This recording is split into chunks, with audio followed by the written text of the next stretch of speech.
Hi, I'm Gretchen Betts, Managing Director and Financial Planner at Magenta Financial Planning. Are you thinking about a new career?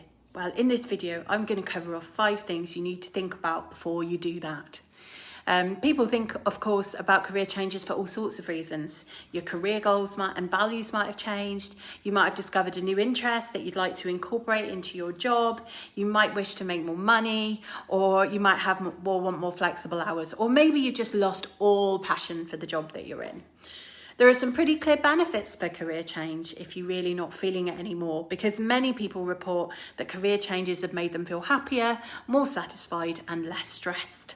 So, however, financially, a job change could mean a few months where you don't get paid or taking a pay cut, or you might have to pay for the training, for example. So whatever your situation, you'll need to think about your finances long and hard before you hand in your notice.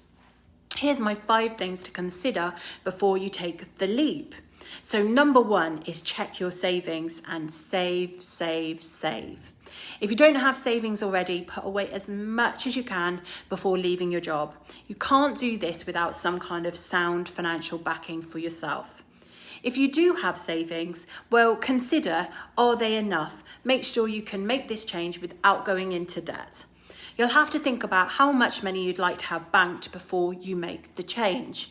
For example, would 6 months' salary cut it, or do you need a year? It all depends on your personal situation, your responsibilities, and your feelings, of course, towards taking risk. Make sure you can withdraw the amount that you need whenever you need it, so check your money isn't tied up in fixed term or notice accounts where you could get penalised for withdrawing money. The more you save, the more breathing space you'll have when you begin your new career. If things don't quite go to plan, of course, this could be particularly important. Number 2 is about streamlining your budgeting. Budgeting is going to be your best friend, and spending less might be required. Make sure you know how much you spend each month and on what. This will help you work out where you might be overspending and where you could save some money if needed. You may have to make some tough decisions and cut luxuries and non-mandatory spending for a while. There's some great banking apps out there now, and they can set budgets for spending, and just checking your bank account daily can be a great way to help streamline your spending. You'll realise more quickly if you've overspent a bit if you're checking regularly, and you can aim to hold back on your spending over the coming days. Number 3, assess your household's risk tolerance and plan. How do you feel about risk? How does your spouse feel about it? Everyone's tolerance to risk is different. Assessing how comfortable you are with risk will help you to see which choices are good for you and which ones you should probably leave on the table. If the risk between you and your partner isn't aligned, for example, making higher risk choices that aren't right for everyone could put you under more pressure in the long term in regards to relationship strain. Knowing how you can feel about risk will also give you a sense of how solid your backup plan should be, because if you're highly cautious about change, you can reduce stress by fleshing out that plan B. Take all of the reflecting and imagining you did to get to where you are for this new career, and consider what it might happen if it doesn't work out. You can talk to a financial planner like me about mapping out some scenario plans to help you with more informed choices about the risk involved. Number 4 is to consider the knock-on effect that change could have on your financial goals. Do you have any benefits in your current job that you'll lose when you leave?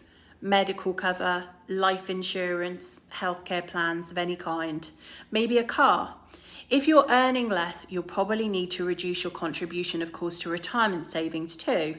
So do the maths and see how it will impact your overall goals, such as the age you can retire and what your income looks like after that.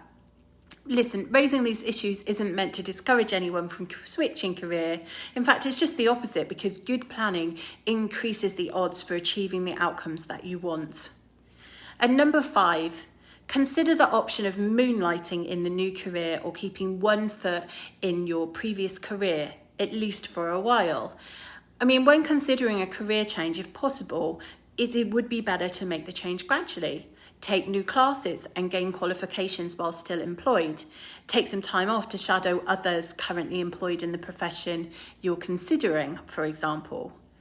Create a list of tasks that you'll need to complete to make the change. And as long as you can maintain your sanity and your health, work as long as you can in your old job whilst completing your new career task list.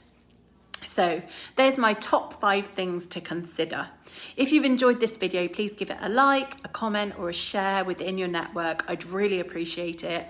And if you'd like to chat more about your personal circumstances because this video resonates with you, then drop me a message. Thanks for watching.